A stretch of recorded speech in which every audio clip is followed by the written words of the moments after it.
These aren't clever jokes or harmless pranks. These are small, stupid ideas that exploded into riots, wars, mass panic, and real disasters. One bad decision, one "it'll be funny" moment, and history went completely off the rails. This video is 44 times humanity proved it cannot be trusted with a joke. 1. King Charles VI of France proved that highly flammable costumes and drunk relatives are a fatal mix. In 1393, during a masquerade ball, the king and 5 nobles decided to prank the court by dressing as wild men, gluing shaggy flax to their bodies with sticky, combustible pitch. It was supposed to be a scary joke, but the king's brother arrived drunk with a torch and got too close. The result was instantaneous chaos. The dancers ignited like human matches. 4 nobles burned to death in front of the entire court while the guests screamed in horror. The king only survived because a duchess threw her skirt over him. But the trauma from this ball of the burning men pushed his mind into total madness. 2. Alcohol and ammunition are a classic bad combination, but the Austrian army took it to a new level at the Battle of Karansebes in 1788. While scouting for Ottomans, a group of hussars bought some schnapps and refused to share it. To scare their own infantry away and keep the booze, one drunk soldier pranked them by shouting, "Turks, Turks," into the dark. It worked too well. The panic spread instantly. Officers shouted, "Halt," which sounded like Allah, to the confused multilingual troops, and artillery began firing on their own men. By morning, reports claimed thousands of Austrian soldiers were dead or wounded by their own army's hands, and the actual Ottoman enemy arrived 2 days later to capture the town without firing a shot. 3. If you think construction projects in New York are chaotic now, just look at the sawing off of Manhattan in 1824. A retired butcher named Lozier convinced hundreds of people that Manhattan Island was too heavy on the south end and was in danger of tipping over into the harbor. His solution? Saw the island in half and tow it out to sea to turn it around. It was completely insane, yet a massive crowd actually showed up at the battery with saws, axes, and weeks' worth of food, ready to work. Lozier hid in Brooklyn while the mob of angry, saw-wielding New Yorkers realized they had been duped into trying to physically move a city. 4. Orson Welles accidentally proved in 1938 that Americans will believe literally anything if it's on the radio. His broadcast of War of the Worlds was just a dramatic play, but he made it sound like a breaking news bulletin interrupting a music show. The prank worked too well. Millions of listeners missed the disclaimer and genuinely believed Martians were laser blasting New Jersey. Panic swept the nation. People wrapped their heads in wet towels to stop poison gas, loaded shotguns, and some even shot up local water towers thinking they were alien tripods. It was a masterclass in mass hysteria that forced broadcasters to change the laws of radio forever. 5. 4 bored reporters in Denver in 1899 wanted to spice up a slow news day, so they invented a lie that accidentally sparked a bloody rebellion in China. They wrote a completely fake story claiming American engineers were going to tear down the Great Wall of China to build a road. It was meant to be a local joke, but the story got picked up, translated, and spread across China as absolute fact. This rumor infuriated the Chinese public, who were already angry at foreign interference, and became a major propaganda tool for the Boxers. A lazy afternoon prank in Colorado helped fuel the Boxer Rebellion, which led to thousands of deaths on the other side of the planet. 6. Otto von Bismarck started a major European war in 1870 basically by remixing a telegram. When the French ambassador met the Prussian king, the meeting was polite and boring. But Bismarck took the transcript, the Ems Dispatch, and edited out all the diplomatic niceties to make the king sound like he was brutally insulting the French. He released this prank edit to the press, knowing exactly what would happen. The French public went ballistic, demanded blood, and declared war on Prussia just days later. The Franco-Prussian War killed hundreds of thousands and toppled the French Empire, all because one politician decided to be a creative editor with official mail. 7. The greatest gridlock in London's history wasn't caused by an accident. but by one man with a pen and too much time on his hands.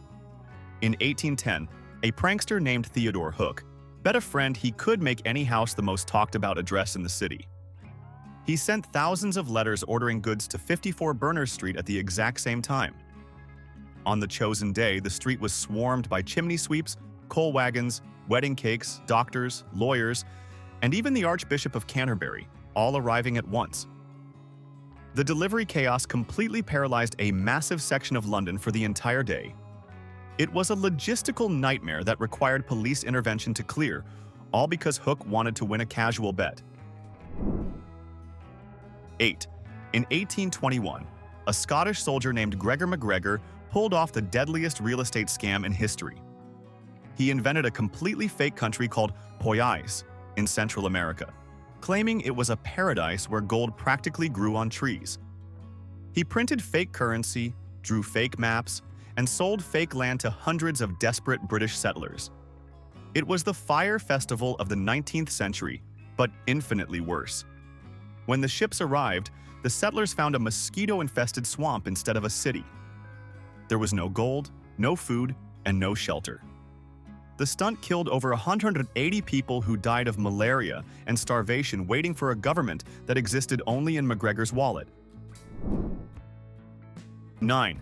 If you ever feel stupid, just remember the London crowd that rioted because a man didn't jump into a wine bottle. In 1749, the Duke of Montagu made a bet that he could fill a theater by promising the impossible. He published a newspaper ad claiming a magician would squeeze his entire body into a standard quart bottle and sing while inside it. It was an obvious physical impossibility, a clear joke. Yet the Haymarket Theatre was packed with people holding cash.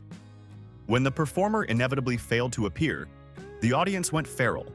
They ripped up the seats, destroyed the stage, and dragged the debris outside to start a massive bonfire, proving that a simple newspaper prank could spark total anarchy. 10. Emperor Elagabalus of Rome thought it would be hilarious to play a prank on his dinner guests that actually killed them. During a lavish banquet, he arranged for a false ceiling to open and dumped tons of violets and other flowers onto the diners. It was supposed to be a beautiful, fragrant surprise, but he miscalculated the volume. The sheer weight and depth of the flowers were so immense that many guests were physically unable to crawl out. They were buried under a mountain of petals while the emperor watched and laughed. It remains the most absurd way to go out in history, drowning in a sea of perfume. 11. A completely innocent bricklayer named Thomas Millwood was killed simply because he wore white clothes after 6 p.m. In 1804, the Hammersmith area of London was gripped by mass hysteria over a ghost that had been attacking locals. In reality, it was just a few guys playing pranks with bedsheets. But the joke turned deadly when a man named Francis Smith decided to play hero and hunt the spirit down with a shotgun. He saw Millwood's white work outfit in the dark alley, panicked, and opened fire immediately. The pranksters who started the ghost rumors vanished, leaving Smith to face a murder trial for killing a man he genuinely thought was a supernatural demon. 12. The British Royal Navy, the most powerful military force on Earth, was brought to its knees in 1910 by a group of artists in theatrical disguises. Virginia Woolf and her friends darkened their skin with makeup, put on fake beards, and mumbled gibberish like bunga bunga to get a VIP tour of the HMS Dreadnought as Abyssinian princes. The Navy bought it completely. They gave the Royals a 21-gun salute and showed them top-secret technology. When the newspapers revealed that the princes were just bored intellectuals playing dress-up, the Navy became a global laughingstock. The humiliation was so bad that bunga bunga became a playground insult, and the military had to completely overhaul its security protocols. 13. In 1814, a man named Charles de Berenger pulled off a cosplay stunt that crashed the London Stock Exchange.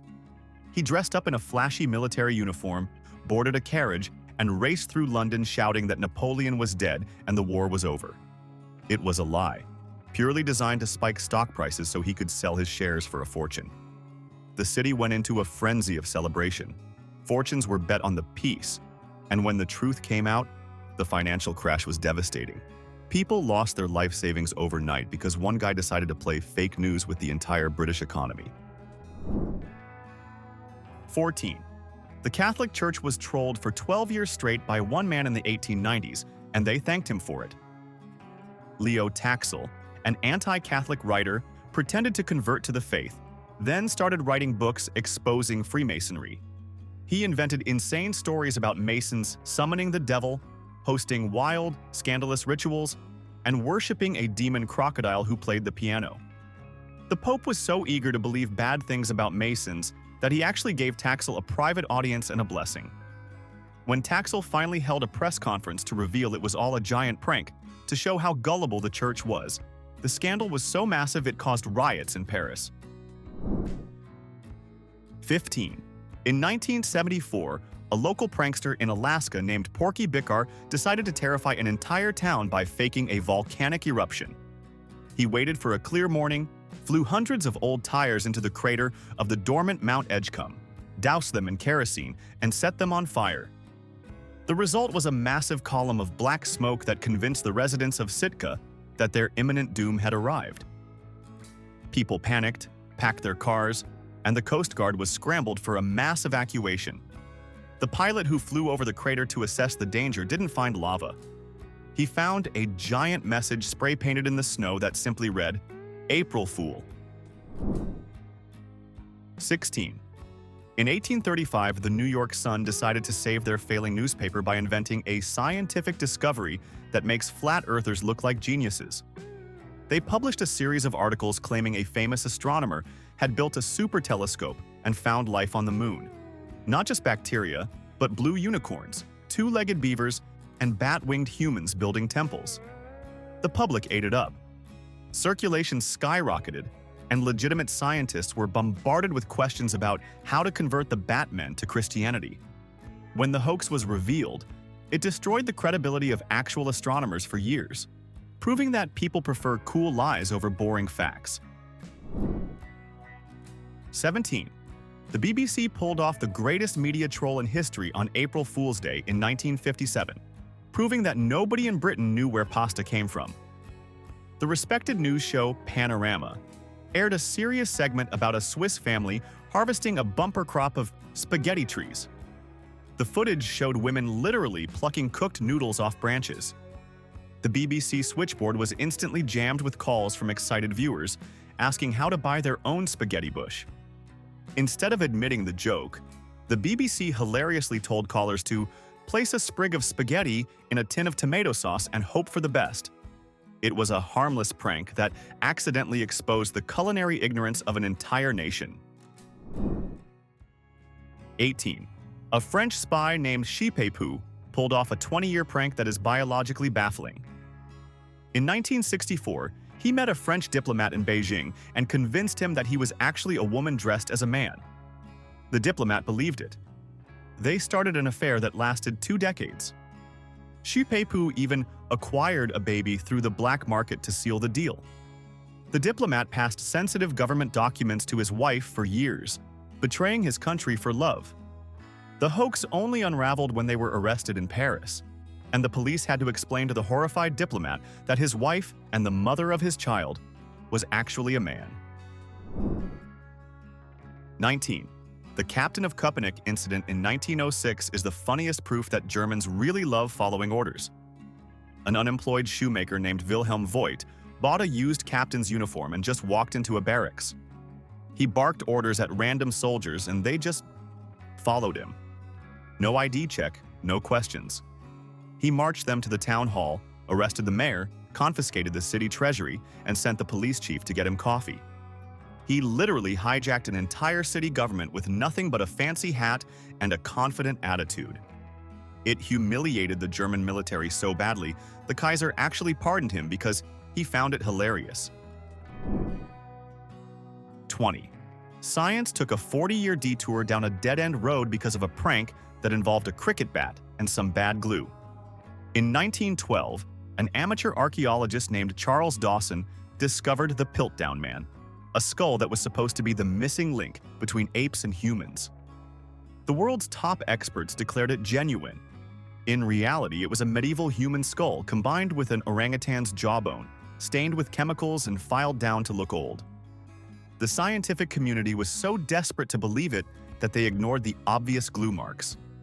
This prank wasted decades of research and remains the most embarrassing academic faceplant in history. 21. A con artist named Victor Lustig pulled off a hustle so audacious it sounds like a cartoon plot. He sold the Eiffel Tower for scrap metal. In 1925, Lustig read a news article about the tower needing repairs and forged government stationery inviting scrap dealers to a secret meeting. He convinced a nervous businessman that the French government wanted to demolish the tower quietly to save money. The dealer was so eager to join the inner circle that he paid Lustig a massive bribe and a fortune for the tower's metal rights. When the dealer realized he'd bought thousands of tons of air, he was too humiliated to even call the police, letting Lustig escape to try the exact same trick again. 22.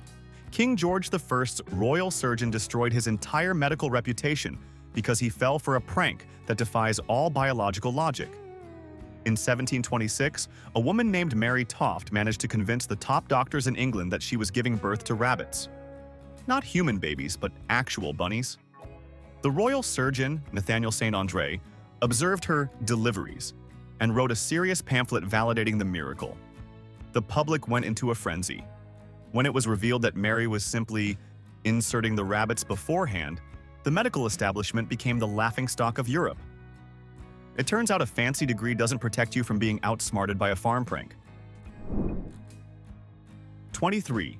In 1943, British intelligence pulled off the grimiest prank of World War II, known as Operation Mincemeat. They took a dead homeless man, dressed him as a Royal Marine officer, and planted fake top-secret invasion plans in his pockets. They then dumped the body off the coast of Spain, knowing the Nazis would find it. Hitler fell for the hoax completely. He moved entire tank divisions to Greece to stop an invasion that wasn't coming, leaving Sicily wide open for the real Allied attack. A corpse playing dress-up literally saved thousands of Allied lives and helped win the war. 24. The Great Diamond Hoax of 1872 proved that greed makes even the smartest people violently stupid. Two prospectors bought some cheap industrial diamonds and rubies in London, then scattered them in a muddy field in Wyoming like they were planting potatoes. They accidentally led investors to the site, and the financial world lost its mind. Tiffany's of New York appraised the gems as legit, and top bankers dumped millions into the venture. It was an obvious scam. Rubies and diamonds don't even form in the same geology, but the fear of missing out blinded everyone. When the fraud was exposed, it crashed the San Francisco stock market. 25. In 1874, the New York Herald decided to test the city's nerves with a front-page article claiming all the wild animals had escaped the Central Park Zoo. The story was packed with terrifying details, describing escaped lions roaming the streets and rhinos charging police. It was total fiction, with a tiny disclaimer at the very bottom that nobody read. The result was instantaneous mayhem. Men grabbed their guns and barricaded their homes, schools went into lockdown, and police stations were flooded with reports of imaginary tigers. The newspaper editor wanted to highlight zoo safety issues, but instead, he nearly caused a citywide riot fueled by pure adrenaline. 26. A German magazine in 1983 paid nearly $4 million for a stack of notebooks that were essentially bad fan fiction. Stern magazine announced they had found the secret diaries of Adolf Hitler, a historical bombshell. Experts authenticated them, and the media went into a frenzy. In reality, they were written by a forger named Konrad Kujau, who dipped paper in tea to make it look old, and glued initials on the cover that didn't even match Hitler's name properly.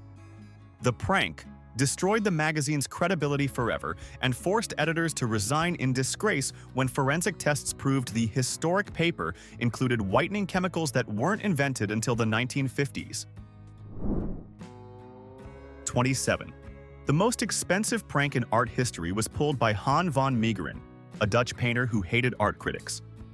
He forged a painting in the style of Vermeer, baked it in an oven to crack the paint, and sold it as a lost masterpiece. The prank got out of hand when the Nazi leader Hermann Göring bought it for a fortune. After the war, Van Meegeren was arrested for treason for selling national treasures to Nazis. To save his life, he had to prove it was a prank. He painted another masterpiece right in front of the judge in the courtroom. He became a national hero for swindling the Nazis with a fake painting. 28. In 1869, an atheist named George Hull spent his life savings creating a fake fossil just to win a petty argument with a preacher about giants mentioned in the Bible. He hired men to carve a 10-foot Cardiff Giant out of gypsum, buried it on a farm in New York, and waited for workers to accidentally find it. The prank worked too well. Scientists and theologians flocked to see the petrified man, declaring it a miracle. Even P.T. Barnum tried to buy it. When Hull finally revealed it was just a statue he made to mock gullible people, he didn't just win the argument, he accidentally humiliated the entire American scientific community. 29. Sir Arthur Conan Doyle wrote Sherlock Holmes, the smartest detective in fiction, but in real life, he was fooled by two little girls with cardboard cutouts. In 1917, Elsie and Frances took photos of themselves with fairies in their garden. They were obviously paper drawings held up by hatpins. But Doyle was so obsessed with the supernatural that he staked his entire reputation on them being real. He published a book declaring fairies exist, and the media went wild. When the girls finally admitted decades later it was just a childhood prank, the legacy of the world's greatest mystery writer was permanently stained by his inability to spot a grade school arts and crafts project. 30. A runaway monk in Russia named Grigory Otrepyev pulled off the ultimate identity theft prank in the 1600s. He claimed to be Prince Dmitri, the son of Ivan the Terrible, who had actually died years earlier. It was a blatant lie, but the enemies of the Tsar supported him just to cause chaos. The prank worked too well. He actually became the Tsar of Russia. His reign was a disaster of debauchery and confusion until the angry mob realized he was a fraud. They executed him and literally fired his ashes out of a cannon back toward Poland, sending the imposter back where he came from. 31. Benjamin Franklin was a founding father of America, and also a massive troll who destroyed a rival's life just for a laugh. In 1733, he predicted in his almanac that his competitor, Titan Leeds, would die on a specific day. When the day came and Leeds didn't die, Franklin published an obituary anyway. When Leeds screamed that he was still alive, Franklin publicly argued that the man claiming to be Leeds was obviously a ghost or an imposter. The public found Franklin's prank so funny that they stopped buying Leeds' almanac, effectively bullying the man into bankruptcy while he was still breathing. 32. In 1835, the most famous showman in history, P.T. Barnum, started his career with a grotesque hoax. He bought an elderly woman named Joyce Heth and put her on display, claiming she was 161 years old and had been George Washington's nurse. It was biologically impossible, but thousands paid to see her. When interest faded, Barnum anonymously wrote letters to newspapers claiming she wasn't human at all, but a robot made of whalebone and rubber. The crowd sizes doubled. Barnum proved that you can get rich by manipulating the public's curiosity, then doubling down with an even crazier lie to make them look stupid. 33. In 1708, the author of Gulliver's Travels, Jonathan Swift, pulled a prank that literally scared an astrologer to death. Under a fake name, Swift predicted that the famous astrologer John Partridge would die on March 29th. When the day came, Swift released a letter confirming the death. Partridge was alive, but nobody believed him. The undertaker showed up to measure him for a coffin, and citizens stopped him in the street to tell him he was a ghost. Partridge was so stressed by the constant harassment of the funeral prank that he stopped publishing his almanac and actually died of illness shortly after. Swift successfully trolled a man into the grave. 34. Artificial intelligence terrified people way before computers, but in 1770, it was just a guy in a box. An inventor built the Mechanical Turk, a robot dressed in Ottoman robes that could play chess and beat almost anyone. It toured the world for decades, defeating Benjamin Franklin and even Napoleon Bonaparte. Napoleon, a military genius, spent the entire game trying to cheat the machine, only for the robot to swipe the pieces off the board in frustration. The disaster here was for the ego of the world's most powerful men, who were unknowingly losing a battle of wits to a cramped chess master hiding inside a cabinet with a magnet. 35. There is a reason the phrase, "I have a bridge to sell you," exists, and it's because of George C. Parker. In the early 1900s, this legendary con man didn't just pretend to own the Brooklyn Bridge, he sold it repeatedly. He would set up a fake office and sell official-looking deeds to immigrants for thousands of dollars. The scam turned into a logistical nightmare for the NYPD, who constantly had to stop confused owners from setting up barriers on the bridge to charge toll fees to angry commuters. Parker proved that with enough confidence, you can sell public infrastructure to the public. 36. In 1817, a woman found wandering in the English countryside managed to fool the smartest scholars in the nation just by speaking gibberish. She called herself Princess Caribou from the island of Javasu and refused to sleep in a bed or eat anything but raw vegetables. The British elite treated her like royalty, throwing banquets and translating her nonsense language. It was the ultimate social climbing prank. The hoax only fell apart when a former landlady recognized her as Mary Baker, a cobbler's daughter from Devon. She humiliated the entire British aristocracy by proving they couldn't tell the difference between a foreign princess and a bored local girl. 37. H.L. Mencken, a famous journalist, accidentally rewrote history in 1917 because he wanted to prove that Americans will believe anything. He wrote a satire article titled "A Neglected Anniversary," claiming the bathtub was invented in Cincinnati in 1842 and was originally banned by doctors as dangerous. It was a total lie, a joke about wartime hysteria. But the public missed the irony completely. Doctors started citing the article in medical journals, and historians included it in textbooks. Decades later, Mencken tried to confess it was a hoax, but nobody listened. To this day, people still quote his fake facts as absolute truth. 38. In 1860, Londoners received official invitations to the annual ceremony of washing the lions at the Tower of London. The invite claimed the lions would be washed at the White Gate, a gate that didn't exist. Hundreds of curious citizens showed up, wandering around the tower asking guards where the lions were being scrubbed. The guards had no idea what was going on. It was the first recorded mass mail prank in history, causing a massive traffic jam of disappointed people who really wanted to see a wet lion. 39. Edgar Allan Poe is known for horror, but his greatest trick was a fake news story that sent New York into a frenzy. In 1844, he published an article in The Sun with huge headlines claiming a hot air balloon had crossed the Atlantic Ocean in 3 days. The story was packed with hyper-technical details to make it sound scientific. The public reaction was instantaneous and explosive. Thousands of people besieged the newspaper office, fighting for copies, desperate to read about the miracle. When the truth came out days later that Poe just made it up to sell papers, the city didn't laugh. They were furious at being emotionally manipulated by a poet with a deadline. 40. One of the longest-running legal cons in history started when a butcher from Australia claimed to be a lost British baron. In the 1860s, Arthur Orton, who was obese and unrefined, claimed he was Roger Tichborne, a slim aristocrat who had vanished at sea. Despite looking nothing like Roger and not speaking a word of French, Roger's own mother recognized him out of desperation. The Tichborne Claimant case dragged on for years, cost the government millions in legal fees, and divided British society into two angry mobs. It was a fraud so obvious it shouldn't have worked, yet it nearly bankrupted an entire noble estate. 41. On April Fool's Day. 1977, The Guardian newspaper published a 7-page travel guide to a tropical island nation called Sans Serif. The detailed map showed the islands were shaped exactly like a semicolon. The text was packed with puns about printing and fonts that any typesetter would recognize as a joke.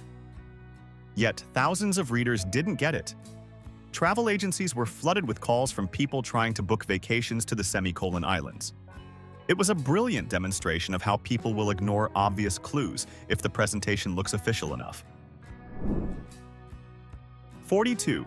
The Formosan impostor of 1704, George Salmanazar, took method acting to a pathological level. He was a blonde white man from France who convinced London society he was a native from the island of Formosa. He didn't just lie. He invented an entire alphabet, a religion involving heart-eating rituals and a diet of raw meat spiced with opium. The Church of England was so impressed they sent him to Oxford to teach his fake language to students. He successfully corrupted the education of an entire generation of scholars who spent years studying a language that George made up in his bedroom just to get free food and lodging. 43. The state of California spent 40 years worshipping a piece of brass because of a practical joke that went too far. In 1936, a historian named Herbert Bolton was desperate to find artifacts from Sir Francis Drake. His friends at the Historical Society decided to prank him by hammering a fake Drake's plate out of cheap metal and painting it with chemicals to look old. They left it on a hill for him to find. Bolton not only found it, but declared it the discovery of the century. It was displayed in museums and taught in schools for decades until modern metallurgy tests in the 1970s proved it was just a modern prank that the creators were too afraid to admit. 44. Two students at Oxford University in 1355 decided to play a prank by complaining about the wine at the Swindlestock Tavern, which triggered a literal massacre. They threw a wooden tankard in the landlord's face, sparking a brawl that escalated faster than a Twitter argument. The tavern owner rallied the locals, the students rallied the university, and for 2 days the town became a war zone. Locals hunted scholars with bows and arrows. When the dust settled on the St. Scholastica Day riot, nearly 100 people were dead, all because 2 frat boys couldn't handle a subpar drink without starting a civil war. Every story you just heard started as something not that serious. And that's the scary part. So here's the real test. What historical prank or hoax did we miss that belongs on this list and would have made it even worse? Don't play it safe. Name the one that actually crossed the line. Like the video if this surprised you. Subscribe if watching history embarrass itself is your thing.